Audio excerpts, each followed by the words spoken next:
늑대 6마리와 맞선 하얀 개, 그날 밤나는 기적을 봤어요. 여러분은 한 마리의 개가 늑대 무리와 싸워 양 7,000마리를 지킨 이야기를 들어보신 적 있나요? 믿기지 않으시겠죠? 저 역시 그랬어요. 하지만 그 기적을 제 눈으로 봤어요. 2024년 늦가을, 평소와 다를 바 없던 어느 날이었어요. 양들은 불안하게 이리저리 움직였고 초원은 숨을 삼킨 듯 고요했죠. 그때였어요. 어둠 속에서 나타난 늑대들. 6마리나 되는 늑대가 양떼를 노리고 있었어요. 일꾼들은 얼어붙었고 제 손엔 쓸모없는 막대기 하나뿐이었어요. 그때 조용히 서 있던 그 하얀 개 하샤가 움직였어요. 눈보라처럼 튀어나간 그녀는 늑대들의 집중을 흐트러뜨렸고 믿을 수 없는 싸움이 시작됐어요. 늑대의 이빨과 그녀의 하얀 털이 맞부딪히던 그 순간 저는 깨달았어요. 그 작은 개가 초원을 지키는 진정한 보호자였다는 것을요. 그날 밤 하얀 개 하샤는 무엇을 보여줬을까요? 그리고 어떻게 늑대 무리를 몰아냈을까요? 이 이야기를 듣고 나면 여러분도 분명 믿게 될 겁니다. 그녀는 단순한 개가 아니었다는 걸. 10월 초 몽골 고원은 약한 마음을 가진 사람에게 어울리는 곳이 아니었어요. 끝없이 펼쳐진 초원은 마치 마른 풀밭의 바다처럼 끝도 없이 이어졌죠. 낮에는 태양이 낮게 떠서 흐릿하고 먼지 낀 빛을 땅 위에 들이었고 밤이 되면 하늘은 얼어붙은 어둠에 잠기며 날카로운 별들이 반짝였어요. 이곳은 부주의를 용서하지 않는 곳이었죠. 그날은 이상하게도 바람이 잠잠했어요. 보통 초원은 늘 바람소리로 가득 차 있었거든요. 부드럽지만 날카로운 바람이 유르트의 뼈대를 흔들고 먼지가 얇게 휘몰아치며 회오리처럼 솟구쳤어요. 그런데 그날 저녁은 달랐어요. 공기는 조용했고 그 고요함은 마치 무거운 짐처럼 느껴졌죠. 저는 이런 고요함이 싫었어요. 누군가가 보고 있다는 뜻 같았거든요. 저는 유르트 밖에 서서 지평선을 바라봤어요. 아버지 바트오치르는 양떼의 가장 먼 곳을 확인하러 나가셨죠. 7,000마리나 되는 양들이 갈색 평원의 물결처럼 퍼져서 풀을 뜯고 있었어요. 제가 서 있는 곳에서 보면 그들은 흐릿한 빛 속에서 부드럽게 움직이는 그림자 같았어요. 어둠이 점점 짙어지면서 양들의 모습이 더욱 흐릿해졌죠. 낮은 울음소리가 들려왔지만 그마저도 평소보다 조용했어요. 양들도 뭔가 이상함을 느끼는 것 같았어요. 뭔가 잘못됐어요. 슈드, 어서 들어와. 어머니의 목소리가 유르트 안에서 고요함을 깨며 들려왔어요. 저는 어머니의 부름을 무시한 채 계속 멀리 지평선을 바라봤어요. 하늘과 땅이 만나는 완벽하게 평평한 선. 희미한 빛 속에 회색과 푸른색이 번져 서로 뒤섞여 있었죠. 저는 눈을 가늘게 뜨고 몸을 조금 더 앞으로 기울였어요. 마치 몇 센티미터만 더 가까이 가면 그곳에 무엇이 있는지 볼 수 있을 것 같았거든요. 그때였어요. 작은 소리가 들렸어요. 바람이 부는 소리일 수도 있었겠지만 바람은 아예 없었어요. 저는 다시 한 번 더 주의 깊게 봤어요. 양떼 너머 먼 곳에 뭔가 움직이는 게 보였어요. 하나가 아니라 여러 개였어요. 땅바닥에 바짝 붙어 어둠 속에서 희미하게 움직이는 그림자들. 제 가슴이 덜컥 내려앉았고 숨이 목에 걸린 것처럼 답답해졌어요. 늑대들이었어요. 저는 그대로 뒤돌아 유르트 쪽으로 달리기 시작했어요. 굳어진 땅 위를 발이 때리는 소리가 둔탁하게 울렸어요. 어머니가 유르트 밖으로 막 나오셨을 때 저는 그 앞에 도착했어요. 제 목소리는 떨리고 있었어요. 엄마, 늑대예요. 어머니의 눈이 크게 떠졌어요. 어디? 저는 지평선을 가리키며 말했어요. 저기요. 저기. 어머니는 눈을 가리고 멀리 보려고 했지만 아무것도 보이지 않는 눈치였어요. 아버지는 제 눈이 자기 젊었을 때보다 더 날카롭다고 항상 말씀하셨거든요. 아버지 불러와. 얼른 가. 어머니는 이미 부츠를 챙기러 유르트 안으로 서둘러 들어가셨어요. 2번 말할 필요도 없었어요. 저는 마당을 가로질러 양 우리 옆을 지나 빠르게 달렸어요. 나무 울타리에 갇힌 송아지들과 어린 양들이 제 옆에서 불안하게 움직였지만 저는 신경 쓸 겨를이 없었어요. 낡은 창고벽에 걸려있던 망원경을 챙겨 들고 양떼 가장자리로 향했어요. 아버지가 계신 곳으로요. 아버지는 낡은 말 안장에 앉아 계셨어요. 입에 물린 담배 끝에서 연기가 희미하게 피어오르고 있었죠. 두꺼운 외투를 몸에 꽁꽁 감은 모습이었어요. 멀리서 봐도 작년보다 훨씬 더 늙어 보이셨죠. 초원은 사람을 그렇게 만들어요. 세월을 훔쳐가듯 사람의 얼굴을 깎아버리거든요. 아버지. 제가 비틀거리며 달려가 외쳤어요. 아버지가 깜짝 놀란 듯 몸을 돌리셨어요.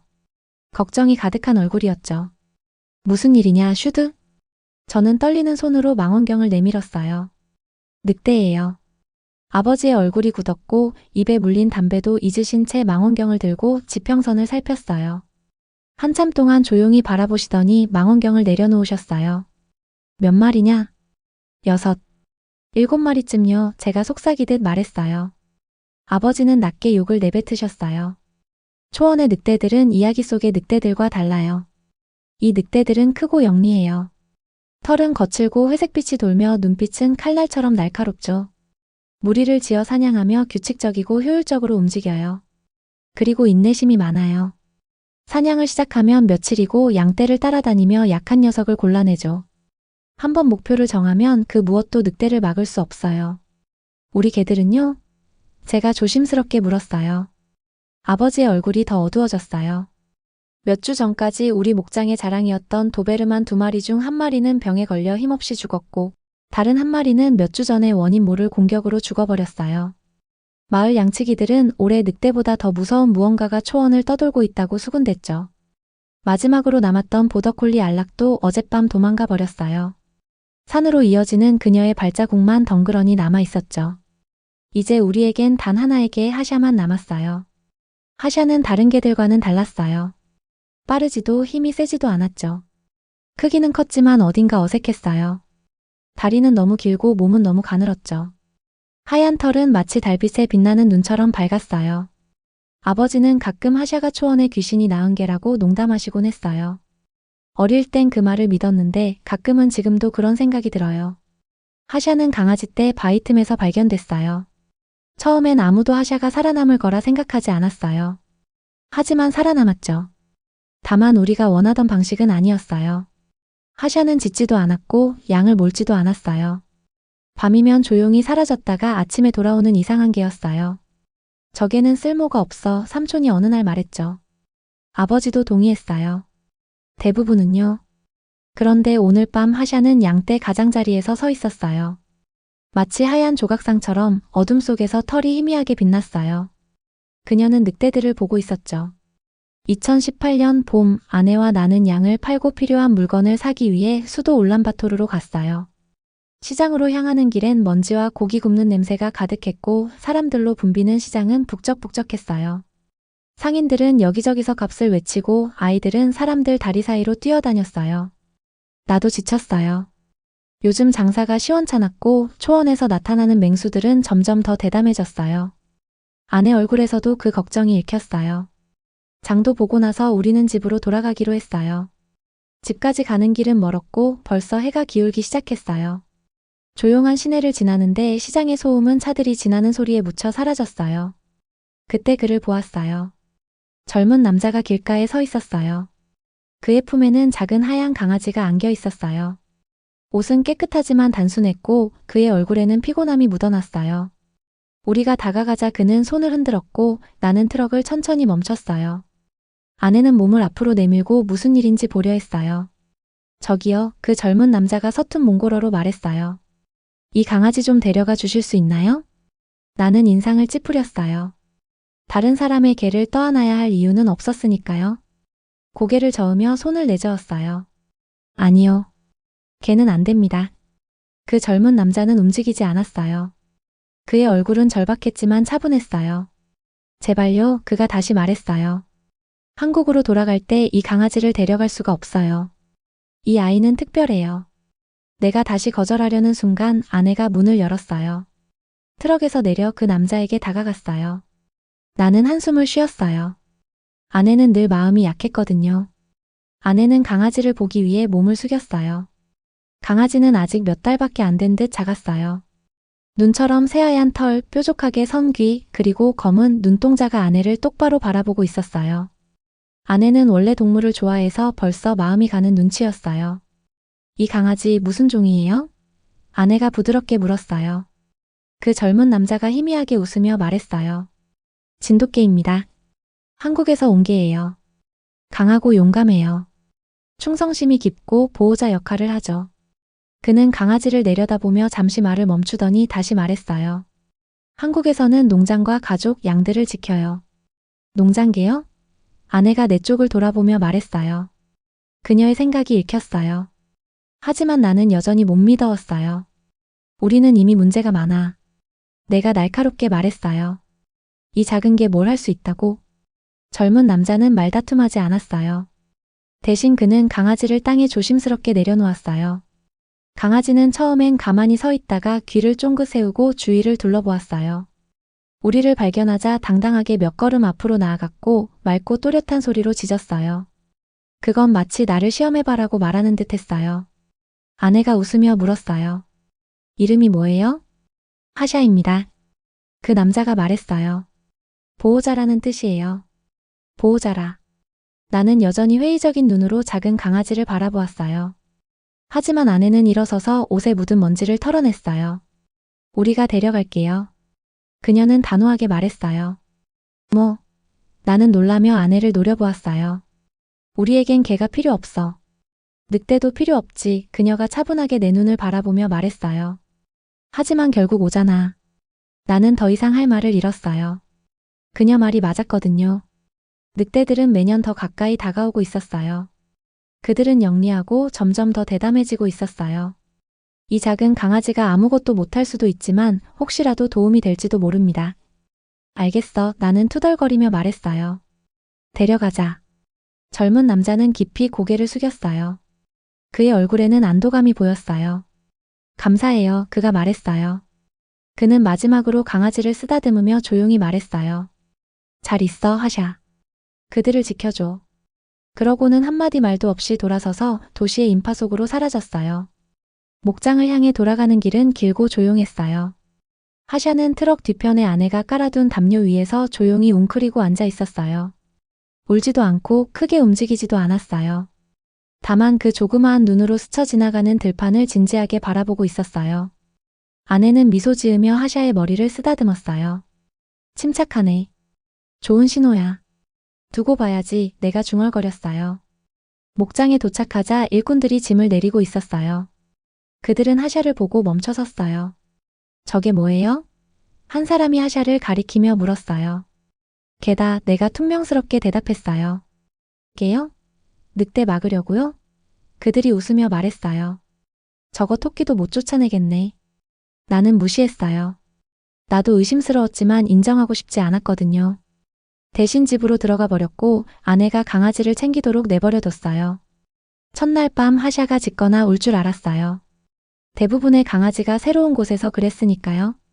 하지만 그녀는 조용히 문 옆에 누워 머리를 앞발에 얹고 잠들었어요. 다음 날 아침 내가 밖에 나가 보니 그녀는 이미 깨어서 문 앞에 앉아 들판을 지켜보고 있었어요. 이상한 개네. 내가 혼잣말했어요. 아내가 내 옆에 와서 말했어요. 배우고 있어요. 뭘 배우는데? 모든 걸요. 그녀 말이 맞았어요.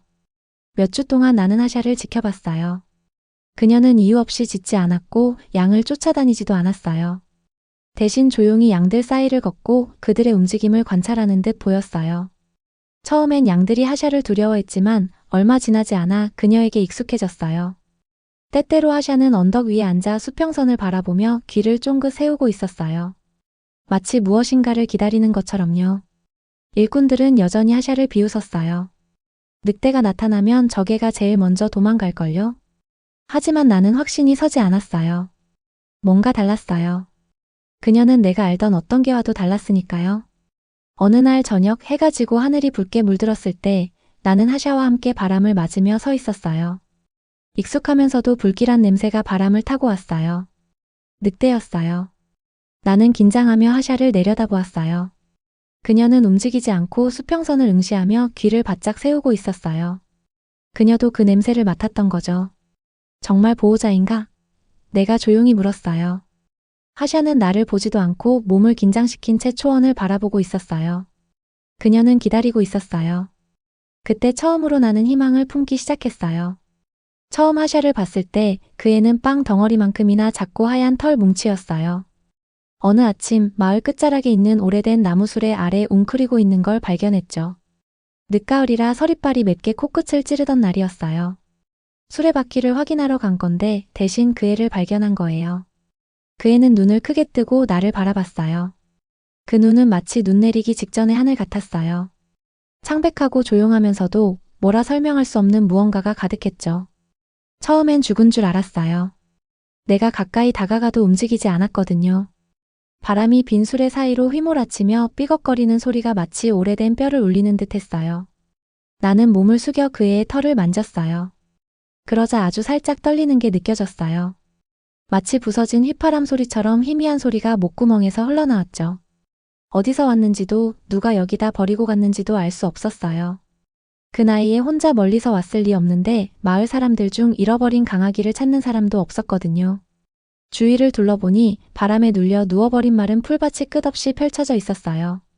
언덕은 멀리서 마치 잠든 짐승들처럼 부드럽게 일렁이고 있었고 그 너머로는 끝없이 굽이치는 초원이 펼쳐졌죠. 길도 집도 없이 그저 땅과 바람 그리고 침묵만이 가득한 곳이었어요. 이곳에 버려진 강아지는 누구도 몰랐을 겁니다. 나는 조심스럽게 그 애를 안아 올렸어요. 차가운 공기에 굳어버린 몸은 가벼웠지만 품 안에서 미세하게 떨리는 게 느껴졌어요. 살아있었어요.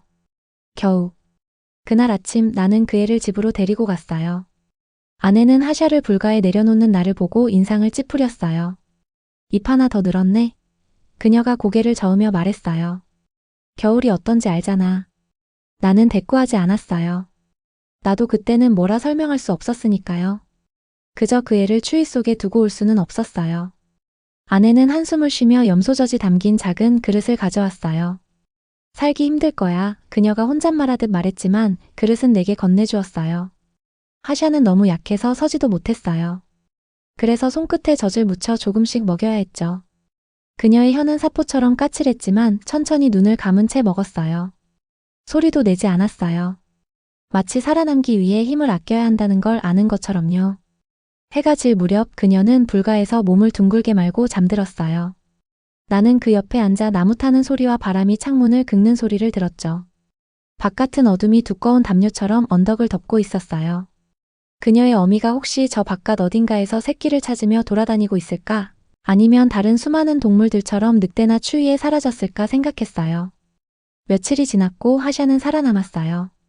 처음엔 마음을 붙이지 않겠다고 했던 아내도 어느새 그녀의 밥그릇 옆에 빵과 고깃덩이를 가져다 두기 시작했어요. 너무 많이 먹는 거 아냐? 그녀가 어느 날 아침 투덜거렸지만 내가 못 본 줄 알았는지 그녀가 강아지 귀를 긁어주며 무언가 부드럽게 속삭이는 모습을 봤어요. 첫눈이 내릴 무렵 하샤는 달라지기 시작했어요. 내가 만져도 더 이상 떨지 않았고 그녀의 털은 두껍고 부드럽게 자랐어요. 그 빛나는 새하얀 털은 진흙투성이 땅에서도 눈에 띄었어요. 그녀는 내가 가는 곳이면 어디든 따라다녔어요. 양 우리를 확인하러 갈 때나 들판을 걸을 때면 작은 발로 내 뒤를 졸졸 쫓아다녔죠. 이름은 없나? 아내가 어느 저녁 하샤가 마당에서 밧줄을 쫓아다니는 모습을 보며 물었어요. 그냥 강아지라고 부르지 뭐. 내가 대충 대답했더니 아내가 고개를 저었어요. 하샤라고 하자. 그게 무슨 뜻인데? 강하고 단순하잖아. 얘처럼. 그렇게 그녀의 이름은 하샤가 되었어요. 그해 겨울은 혹독했어요. 눈이 일찍 그리고 많이 내렸고 언덕은 깊은 침묵에 잠겼어요. 양들은 우리 안에 웅크리고 그들의 숨결이 연기처럼 하늘로 흩어졌어요. 나는 날마다 부러진 울타리나 고장난 도구들을 고치며 겨울을 버텼어요. 하샤는 늘 내 곁에 있었어요. 다른 개들처럼 함부로 뛰어다니지도 않았고 소리 없이 조용히 양들을 지켜봤어요. 마치 그녀의 모든 움직임이 계획된 것처럼 느껴졌어요. 그러던 어느 날 큰 폭풍이 몰아쳤어요. 그날 밤 양들은 불안하게 발을 구르며 울어댔어요. 밖으로 나가보니 양우리 문이 바람에 날려 열려 있었고 양들이 사라졌어요. 그때 하샤가 들판 끝에 서 있었어요. 눈보라 속에서 가만히 무언가를 바라보고 있었죠. 내가 부르자 그녀는 대답 대신 눈보라 속으로 뛰어들었어요. 나는 그녀를 따라갔어요. 눈은 무릎까지 차올랐고 바람이 숨을 앗아갔어요. 그녀를 찾으려 소리쳤지만 내 목소리는 눈보라에 묻혔어요. 그런데 그때 희미한 소리가 들렸어요. 그곳에 양들이 있었고 하샤는 조용히 양들 사이를 움직이며 그들을 우리 쪽으로 이끌고 있었어요. 그녀는 소리치지 않았어요. 다만 묵묵히 그리고 천천히 그들을 이끌었어요. 그날 밤 우리를 닫으며 나는 무릎을 꿇고 숨을 몰아쉬었어요. 하샤는 내 옆에 앉아 하늘에 피어오르는 그녀의 숨결만이 보였어요. 잘했어. 내가 숨결처럼 조용히 속삭이자 그녀는 나를 보지도 않고 양들을 바라보았어요. 그날 우리는 알았어요. 하얀 개는 단순한 개가 아니었어요. 그녀는 무언가 더 큰 존재였어요. 2024년 늦가을, 그날은 평소와 달랐어요. 뭔가 잘못됐다는 걸 바로 알았어요. 공기가 갑자기 멈춘 듯 고요해졌거든요. 양들은 초원에서 불안하게 이리저리 움직이며 머리를 숙이고 귀를 바짝 세웠어요. 초원은 마치 세상이 숨을 참고 있는 것처럼 비정상적으로 조용했어요. 하샤는 양떼 가장자리에 서 있었어요. 마치 돌처럼 꼼짝도 하지 않고 머리를 높이 들고 귀를 쫑긋 세운 채 긴장한 모습이었어요. 저도 그때 알았어요. 뭔가 저 너머에 있다는 걸요. 저는 숨을 죽이고 귀를 기울였어요. 그때 들렸어요. 어디선가 퍼져나오는 낮은 울음소리, 그리고 바람에 마른 풀이 바스락거리는 소리. 살아있는 무언가가 움직이는 소리였죠. 언덕 쪽으로 고개를 돌리자 그제야 보였어요. 늑대 6마리였어요. 늑대들은 언덕 그림자 속에서 하나둘씩 모습을 드러냈어요. 희미한 저녁빛에 눈이 어슴푸레 빛났고 추운 바람에 털이 곤두서 있었어요. 늑대들은 천천히 퍼져나가며 각자의 자리를 잡았어요. 마치 전투에 나선 병사들처럼요. 제 가슴이 조여왔어요. 늑대들을 본 적은 많았지만 이렇게 대담하게 때로 나타난 적은 없었어요. 일꾼들은 제 뒤에서 얼어붙은 듯 서 있었어요. 그들에게 소리쳐 양들을 모으라고 해야 했지만 목소리가 나오지 않았어요. 손에 쥔 막대기를 더 세게 잡았지만 그게 아무 소용없다는 걸 저도 알고 있었어요. 늑대 6마리가 몰려들면 양떼는 순식간에 사라질 겁니다. 그때 하샤가 움직였어요. 소리도 없이 그녀는 화살처럼 튀어나갔어요. 하얀 털은 떠오르는 달빛에 번쩍이며 어둠 속 초원 위에 뚜렷이 보였어요. 맨 앞에 선 늑대가 으르렁거리며 싸울 준비를 했지만 하샤는 멈추지 않았어요. 그녀는 단 한 번 짖었어요. 날카롭고 크게 울리는 소리였죠. 그 순간 늑대들조차 놀란 듯 멈춰섰어요. 선두 늑대가 달려들었지만 하샤는 더 빨랐어요. 몸을 가볍게 틀며 늑대의 뒷다리를 노렸고 재빨리 다시 달아났어요. 늑대는 분노에 차서 몸을 돌렸지만 하샤는 멈추지 않고 다시 움직였어요. 늑대들 사이를 오가며 물고 틈틈이 공격하며 그들의 집중을 흐트러뜨렸어요. 제 손은 나무 막대기를 부러뜨릴 듯이 꽉 쥐고 있었어요. 하샤는 빨랐지만 이대로 오래 버틸 수는 없을 겁니다. 시간이 흐르며 늑대들도 지쳐갔어요. 그들의 움직임은 둔해졌고 울음소리는 점점 짜증 섞인 신음으로 변했어요. 하지만 하샤도 힘들었어요. 거친 숨을 몰아쉬며 땅에 착지할 때마다 다리가 조금씩 떨리기 시작했죠. 그러다 결국 그 일이 일어났어요. 선두 늑대가 다시 달려들었고 이번에는 하샤가 늦었어요. 늑대의 날카로운 이빨이 그녀의 옆구리를 물었고 그녀는 날카로운 비명을 질렀어요. 제 가슴을 가르는 듯한 소리였어요. 발걸음을 내디디려 했지만 하샤는 넘어지지 않았어요. 그녀는 몸을 비틀며 자신의 무게를 늑대에게 실었고 그 늑대는 돌에 머리를 부딪히며 쓰러졌어요. 나머지 늑대들은 주춤거렸어요. 그들의 리더가 쓰러졌고 모두 지쳐 있었어요. 결국 하나씩 어둠 속으로 돌아가기 시작했어요. 마지막으로 선두 늑대도 비틀거리며 따라갔어요. 모든 게 끝나고 저는 하샤에게 달려갔어요. 그녀는 양떼 옆에 서 있었어요. 숨은 가빠졌고 하얀 털은 흙과 피로 얼룩져 있었지만 그녀는 살아있었어요. 하샤, 제가 무릎을 꿇고 그녀의 머리를 쓰다듬자 그녀가 고개를 들었어요.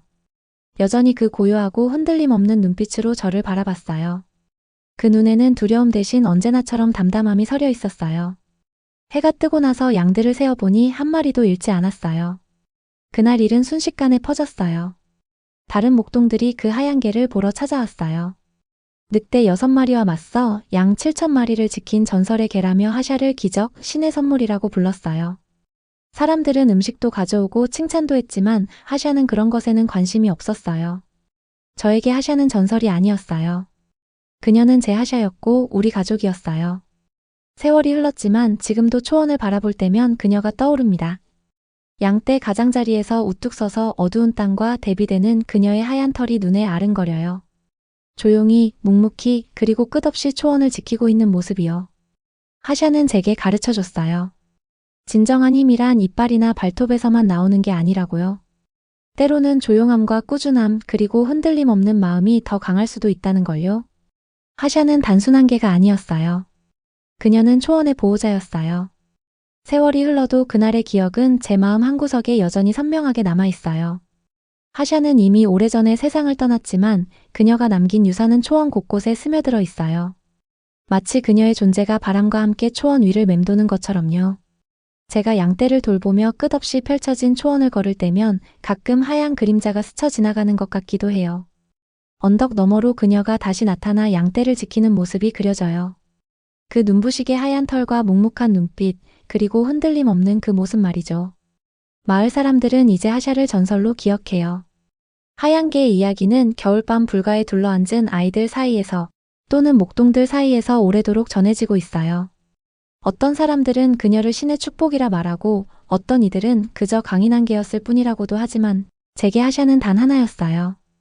그녀는 제 가족이었고 제 친구였으며 우리가 살아가는 이 땅의 진정한 보호자였어요. 때론 초원을 지키는 건 가장 강한 이빨이나 빠른 발이 아니라 아무 말 없이 묵묵히 제 할 일을 하는 존재라는 걸 하샤가 가르쳐 주었어요. 그날 밤 그녀가 보여준 용기와 충성은 제 삶에 영원히 남을 겁니다. 이제 초원에 서서 바람을 맞으며 양떼를 바라보면 제 옆에 그녀가 서 있는 듯한 느낌이 들어요. 마치 저와 함께 양떼를 지키며 괜찮다. 나는 여전히 여기 있다라고 말해주는 것처럼요. 하샤의 이야기는 끝났지만 그녀의 정신은 이 초원과 함께 영원히 살아있어요. 그녀는 떠났지만 하얀 보호자의 유산은 이 땅에 깊이 남아 초원을 지키는 모든 이들의 마음속에서 이어질 겁니다. 그게 바로 하샤, 우리의 보호자가 남긴 진짜 유산이니까요. 즐겁게 보셨다면 구독과 좋아요 부탁드립니다. 여러분의 관심은 영상 제작에 큰 힘이 됩니다. 오늘도 즐거운 하루 되세요. 감사해요.